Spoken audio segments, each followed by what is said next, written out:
All right, Avalanche fans, welcome to another week of Locked On Avalanche podcast, part of the Locked On Podcast Network, your team every day, and another week of Avalanche hockey. It's a busy week for the Avs, 4 games. And if you're that type that does not like the back-to-backs, and let's be honest, who does, you got another one at the end of this week. So we'll talk about specifically the game tonight against the Minnesota Wild, what to expect there, what's going wrong with the Wild in the first 2 games of their season anyway. We'll talk about that. The Gabe Landeskog injury, kind of just reading the tea leaves, it's like maybe it's worse than we originally thought. And we'll look ahead to this week as a whole, just kind of not previewing every single game, but just what to expect, what we think the Avs could do for this week, because it's a busy one, lots of games, 4 of them, like I said. So a lot to talk about. Why wait? Let's get to it, Shaggy. You're Locked On Avalanche, your daily podcast on the Colorado Avalanche. Part of the Locked On Podcast Network, your team every day.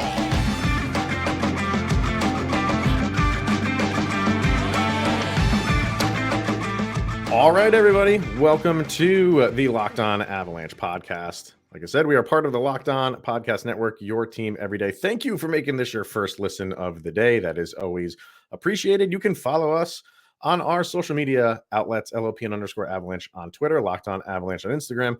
Questions, comments, concerns, opinions, lockedonavalanche@gmail.com. And follow the show on our YouTube channel over on YouTube. Hit subscribe and get notified when a new show goes live. All right. Before we get to anything, we said, we would update when anything new came out about the Ian Cole situation, and it has, and it seemed like it was short and sweet. The NHL put out a statement, and I'm insanely paraphrasing, basically said they could not get a hold of the person who put up that tweet, and because of that, they're closing it. So I wish they didn't use the language like closing the whole case. I kind of wish they would say, if at ever point they want to come forward, which would be a very brave thing to do, then we will revisit it. I don't think they said that in their statement. So that's a little, I want to say surprising, but also not the way the NHL handles kind of sensitive things like this. But it seems like it's, in their eyes, over and done with, pretty cut and dry for them. We couldn't get a hold of her, so it's over, and Ian Cole rejoins the Tampa Bay Lightning. Yeah, it was one of those. I was sipping my coffee, reading the report, and then I said, the NHL is going to NHL. Yeah. And then you spit it out. You did the spit take with the coffee. So all over the computer. Yeah. So NHL owes me a new computer. Yeah. As of right now, that's what it is. So that's all we have. All right, Mr. Shaggy Von Doom, let's talk about the game tonight. The Colorado Avalanche visits Minnesota, and they'll play division rival, the hated Minnesota Wild. All of this is so early in the season. We've only got a couple games in, but the way Minnesota has looked in those 2 games, you can't. It's so weird. Like, if I was a Minnesota fan, I'd be like, I don't want to use early season struggles as an excuse when you're struggling this bad. Yeah, it's only 2 games. You've given up 7 goals in both of those games. Your defense looks atrocious. Your Matt Zuccarello is even, using some nice F-bombs to describe their defense. So yeah, they're not happy the way that they're playing, and they're not going to come out and say anything like, well, it's early in the season, because you can't, no team should be that bad. And I should say no team that's expected to be a pretty good team doesn't come out that flat, but they just look like it right now. And it only stings just a little bit more. Chicago was able to win a game, so they can't do what Chicago can, which is something. We had like a very long episode talking with Locked On Blackhawks about how bad Chicago is, and Minnesota found a way to be worse. Like, you're letting up touchdowns per game. It's not a good start. It just really plays into the hands of the Avalanche, who really need a good game to get back on track. And if you hear of a team letting up 7 goals a game, that's beautiful for Avalanche fans. Well, here's the thing. Like I said, it's so early in the season, so Minnesota's going to come out and be like, this is not who we are. We're going to get ourselves back on track. And what better team to do it against than, division rivals, Stanley Cup champion, all that. The Avalanche had a so-so game the other day. I didn't think it was atrocious, but they are going to come out and say, like, we want to play better than we did against Calgary. So you have two teams that are coming out saying, like, yeah, we got to start playing better. Way more so for the Minnesota Wild. So don't sit here and think like, oh, the Wild are a washed up team after 2 games in an 82 game season. Like, you're going to get the best shots from Minnesota because of those 2 poor games. And also, the defense looks terrible, but the offense for Minnesota is okay. I mean, like, the first game to the Rangers was 7-3, I believe. And then this last game to the Kings was 7-6. So they're not like, I mean, 3 goals is good. I mean, you score 3 goals in a hockey game, you would think you have a really good chance of winning those games.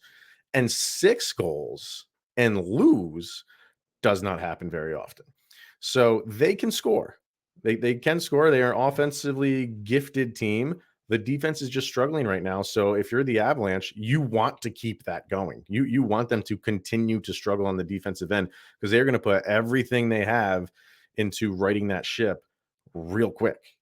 Yeah, and it's ironic, like the team that is hailing from the capital of hockey, going Hey to the now. state of Yeah. hockey, um, uh, you want to take advantage of the Minnesota Wild struggles. And this is one of those that could really impact a team if this is one of those that Colorado goes into Minnesota flat.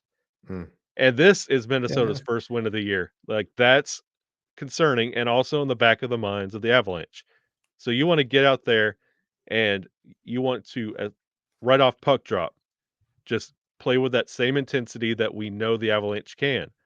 Like, their defense can't play defense. Our defense could be forwards if we wanted them to. This Mm. is where you take advantage of that.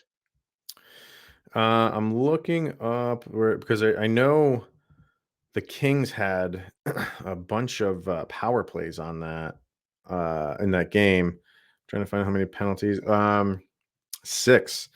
So the Kings had 6. They were 2 for 6 on the power play. And then what was the one against the Rangers? That sounds like a frustrated team. If you're hearing 6 penalties, that feels like one of those that the emotions get out of hand, and those are like ticky-tack frustration penalties. Yeah. Well, here's the other one. And then the Rangers had 5 power plays. Mm, yeah, So Minnesota, yeah, they're frustrated. Like yeah. they're not playing well on the defensive end, and uh, I didn't see all of what caused those penalties, but I'm sure there were some frustrating penalties that were involved there. So take advantage of that.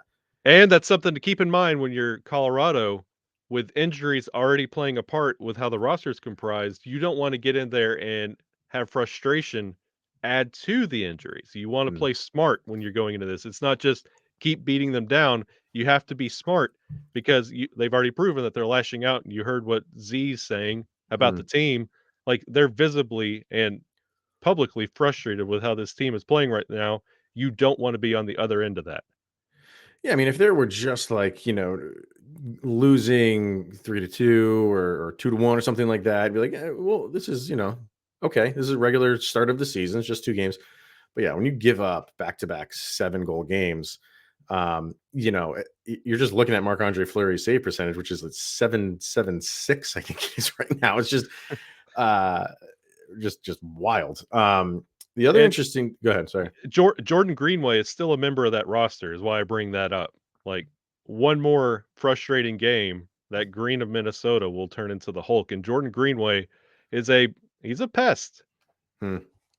Um, let's see. Okay, here's another interesting thing: is Matt Zuccarello right now is a -5. Kirill Kaprizov is a -5.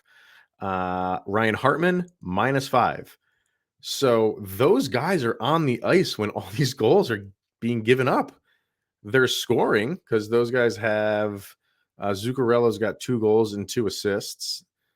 That's tied for the team lead with Matt Boldy, who oddly enough is a +3. Go figure. And Kaprizov has a goal and assist. So like these guys are scoring. Like they're scorers. It's their offense.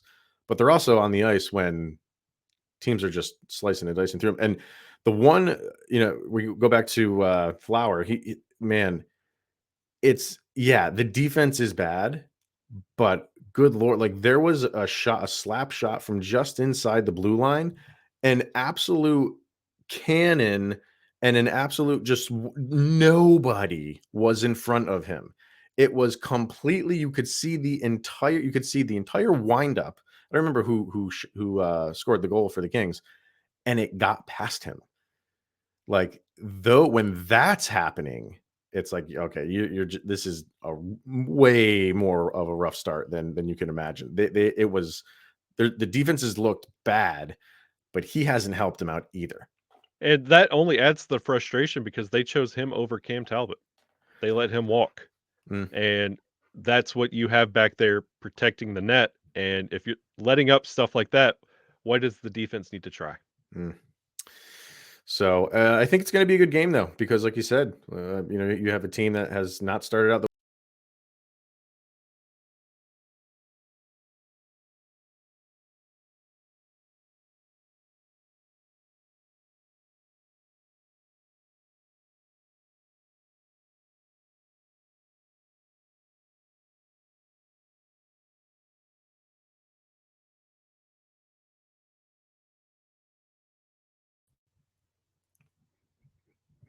There we go. Are, are we back online? Yeah. What the heck happened there? I have no idea. It completely just backed me out of the whole thing. It was like, we have an error. There's something wrong. I'm like, oh god, the site crashed. But No, we're good. and we're still recording, so we're good to go. All right. Yeah. Well, just to finish that thought, I was saying I think it's gonna be a good game because the Wild are just gonna want to correct this ship, and Yeah. the Avalanche are not going to want to lose 2 in a row, and especially to a division To, round. yeah. And to a team playing like they are right now. Yeah. Yeah. So all right, let's hear from Simply Safe, and then we'll get to some injuries on the Avalanche end. The numbers don't lie. In the last decade, over 4 million people have chosen Simply Safe home security to protect their home. You don't earn the trust of that many people without doing something right. At Simply Safe, your safety is the only thing that matters. I know this personally because I do use Simply Safe in my home, and my wife and I, we work our normal jobs during the day. We are pretty comfortable when we are at our jobs, knowing that our house is well protected with Simply Safe. Whoa, man, all sorts of issues going on the technical side of things today. They have 24/7 professional monitoring. Simply Safe agents call you the moment a threat is detected and dispatch the police or first responders in an emergency, even if you're not home and you can't be reached. You can customize the perfect system for your home in just a few minutes at simplysafe.com/lockedonnhl. You can save 20% off of your Simply Safe security system when you sign up for an interactive monitoring plan, and you can get your first month for free. So visit simplysafe.com/lockedonnhl to learn more. There's no safe like Simply Safe. All right, sir. Got some news from Jared Bednar saying that he was concerned about the injury to Gabe Landeskog. Really wouldn't comment further on that, but we're a podcast that covers teams, so we're going to catastrophize it and make it seem like it's way more worse than it probably is. But it does seem, when you use the word concerning, I'm big on words. Yeah. So when you use that word, you're not just going to throw that word out there and then he's back tomorrow. You throw that out there and it's kind of up in the air. He didn't give a timetable. I think that he was asked, you have a time frame, and he said he didn't know or no to that. We'll start with him. I know, I'm not concerned about it lingering or him being out for like the season or anything like that. I mean, I think the concern is this is just going on longer than they anticipated. So that's why he's thrown out. That's just my guess. Yeah. And see, this is, as podcasters, we should totally make this episode. Have we seen the last of Gabe Landeskog? And we're just like Yes. reaction. Yeah. No, but eh, especially coming from Bednar, to hear the words concerning is interesting. It's usually just the run of the mill, day to day, week to week. But for him to say concerning, and it's odd for us to have to like digest this because we saw him skate at the banner ceremony. Hmm. Like What's concerning? Yeah. With my eyes, I see he can skate. Well, yeah, Like, that's the weird, like, concerning is he can't even do that. You know what I mean? Like, that would be, if he didn't yeah, skate around with the cup, or if he walked with it. You know what I mean? Like, they set up just so the carpet around so he could walk and not go on he's the ice. up in the press box or up in the rafters looking Something like like that. Sting in Yes. WCW. Yes. So, and I know, I know it's, there's people can skate. I mean, maybe it's not his ankles that are bothering him. You can kind of just lightly skate around when you have a lingering issue, and that just seems to be the case right now with him. But this is where you just hate that coaches don't have to give a lot of info. You hate, I hate just the upper body or lower body injury, and Yeah. that is it. So I think it's just a wait and see. I couldn't even get, if he's not even going to say, if he doesn't even know when he's asked, do you have a somewhat of a time frame? And he's like, no. Um, maybe this goes another month, and that's fine. Like that, he's still going to play 60 games, or 65 games if it still goes like into November. But just the not knowing, the not having all of the info part, I think is like the frustrating part. And it's probably just as frustrating for him because, like you're saying, if he's good enough to at least put on the uniform, skate around, he's got to be close, but just not close enough. And what the heck is it? Yeah. What is lingering? That's And the I did see Bednar say, because he was asked, initially he said 8 to 12 weeks, and then he revised it and said it's more like 13. Almost like he's he said patronizing that. us. I didn't Yes. see that. Yes, he said it was more like 13. Like he's patronizing, like, I know what I said, it's concerning. I don't know how long it's gonna go. So it's just like, give us some kind of idea. Really? I feel like this would be a lot easier if we didn't have to see him skate and we could just go with like, okay, sure. He said 8 to 12, and if it's just keeps on going, we accept it. But Hmm. what is going on is the big issue because he could stand, he could skate, he could walk. What is bothering him? Hmm. What's going on? And And he it's showed the up to captain. well, yeah, yeah. He showed up to practice. I think it was Peter Ball who put a picture up of it, and he was there, but he was not in any type of colored jersey. He was just in a sweatshirt, hanging out on the bench, basically just hanging out with the guys. So he's not even. He's not. It's so. This is so weird. Like, as I'm saying, he can skate around with the cup, but he can't just do a pre-practice skate around like Darren Helm did. Darren Helm's the other injured guy. He did. He had a red jersey on, was just kind of doing a pre-practice skate, and Landeskog's not even doing that. Were So we deep faked at the banner raising ceremony? Was that even Landy? yeah, it was That a wasn't very hologram. zoomed out. No, it was hologram Landy. They Uh, had JT Comfort just switch out jersey, just give yeah. us a zoomed out view. I don't know. So it's obviously something we're gonna watch, Yeah. and it makes you think. Like, did this injury happen uh, during the Stanley Cup Finals, or was he playing with this? Was he playing through it and then it lingered? I Well, mean, if it happened in the cup finals, he wouldn't be lumbering around Denver giving the cup to everybody. Like, it didn't look like walking down the stairs on the plane bothered him. Like walking around in the parade, coming up those stairs to the stage, that right? didn't bother him. So he could do that kind of basic stuff. What happened? When did it happen? We need answers here. We're not going to get them. I Don't said, operate that way. please. Yeah, you need to do more begging. Um, as far as what was happening in practice, as far as your practice lines, you had Lehkonen, McKinnon, and Rantanen on the top line. Rodriguez, Newhook, Nichushkin, Cogliano, Comfer, and O'Connor. Your fourth line was McDermott, Sedlak, and Myers. Jacob McDonald joined the crew on the defensive end, just kind of practicing with the defensemen. None of them are injured, so I don't anticipate he's going to be playing, but it's nice to see him back. Yeah. And I'm a big McDonald fan, and I enjoy Curtis McDermott, but I would put McDonald in over McDermott just because you can get a little bit more offense out of that. You have your muscle with Manson and Johnson if you need to. McCarr doesn't back down. You have your muscle. Yeah. I just feel, we get a kick out of and fun watching Curtis McDermott. I just think he's more of a liability, uh, and especially playing with Sedlak and the young Myers.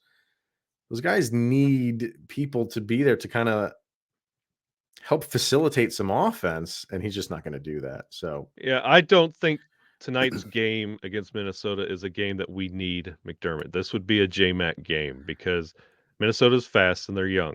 You want to save him for another night. Yes, I know there's the physicality of Minnesota. I get it. Trust me, yeah, they I've are. seen it. But you don't need McDermott out there. I get it. He's fun. It's like an inside joke and a tongue in cheek, but like it's not Minnesota. Not now. I'm looking at this. And not because of his play. Would you maybe like move McDermott up to do what I'm like consider like wanting and getting just more skill with Ben Myers? Would you maybe move McDermott? Well, or maybe you could do that. You could just move Ben Myers up. Yeah. You could move Ben Myers up to the third line and drop like Cogliano. That'd be a fun line. Myers, Comfer, and O'Connor. That would be a fun line. Ooh, that would be so much fun. That'd be fun. And then you have McDermott, Sedlak, and Cogliano on the fourth line. Yeah. That's an interesting line. But what I was thinking in my head, just going through it was moving McDermott up and then bringing like O'Connor down. So you have O'Connor, Sedlak, and Myers. And it's not a demotion or promotion. It's just to get just more, like I said, more skill and productivity on that fourth line, because you're not going to get it right now from that fourth line because McDermott is who he is. Sedlak is who he is, and Myers is young and still learning the NHL game.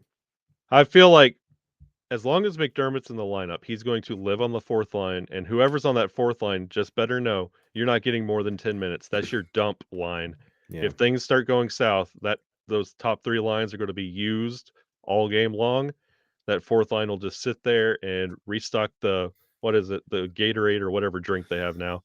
But like if McDermott's on that line, they're not getting used because McDermott hasn't seen more than 10 minutes of ice time, and whoever's on that line with him does not see more than 10 minutes of ice time. So if they have to play from behind, McDermott's not going to be out there. Because what happened in Calgary was they just got so far behind that fourth line was not seeing any ice. You got to get back into the game. So you're putting a lot of pressure on your top six and that third line. You're kind of rotating through that.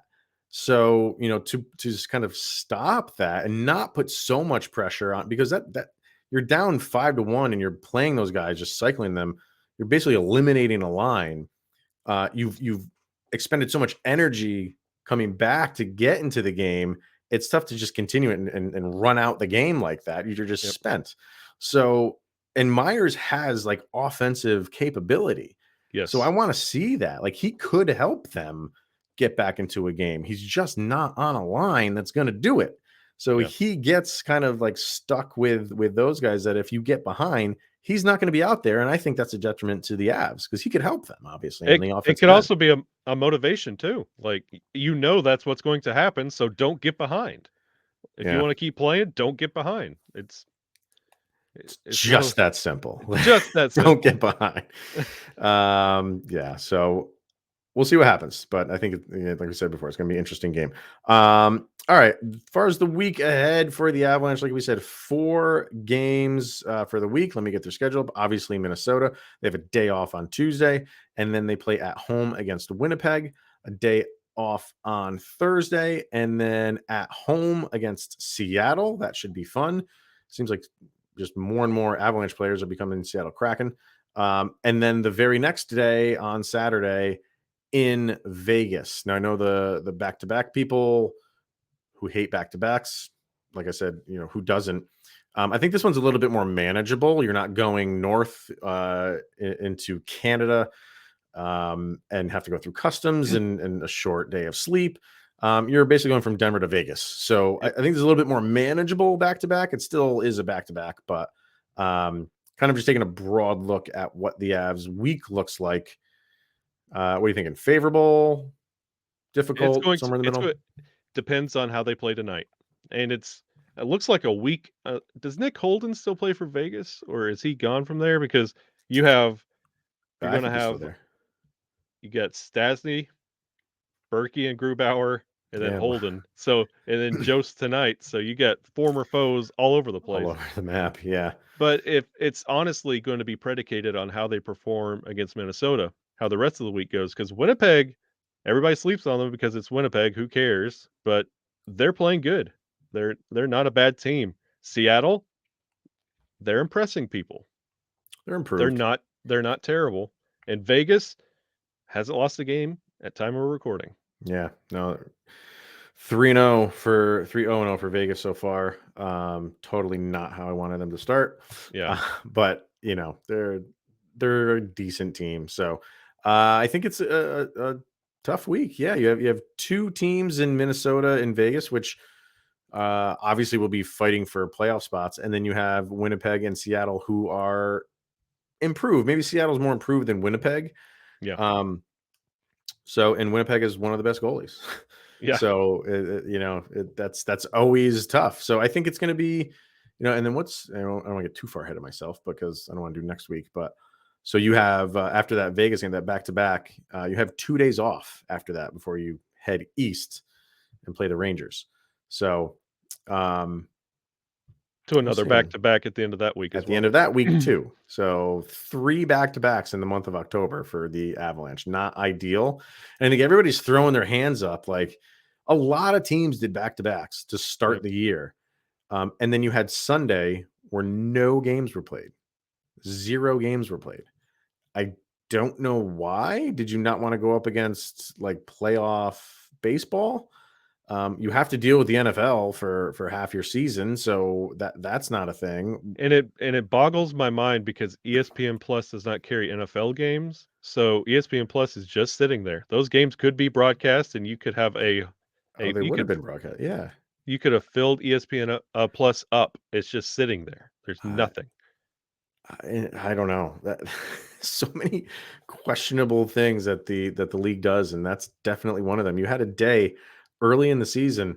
Like this is week 1. Everybody's excited to watch some hockey, and you wake up today, you go look at the schedule, and there's nothing there for the first week of the season. Like if you're going to do this, if you're going to have a day, I'm curious to know now, is there another day in the season where there's no games played? I don't know. I'd have to do some research on that. Yeah. Because if you want to do it in February or something like that. Don't do it week 1 of the hockey season. This is where everybody's like, you just lost so many people that were trying to get like, well, those people like this year I'm going to get into hockey. Yeah. And then they had a day where there's no hockey and they remembered what it's like when they didn't have hockey, and they're going to continue that. Yeah. I think this is a boneheaded move. The ratings for the Stanley Cup were off the charts. It was the highest rated Stanley Cup in years between the Avalanche and Lightning, and you're going to kill the momentum by having a complete day of nothing. No. After an incredible week with some really, really good games. Good stuff. Yep. Does make sense. So, all right, everybody, that is going to wrap it up. And I think it's going to be an entertaining game tonight. Kyle and I will be back tomorrow to discuss all of it. Until then, thank you for making this your first listen of the day. That is always appreciated. For Mr. Shaggy Von Doom, Kyle Sullivan, I am Chris Maselli, and this is the Locked On Avalanche podcast. We'll see you guys tomorrow, hopefully after an Avalanche victory.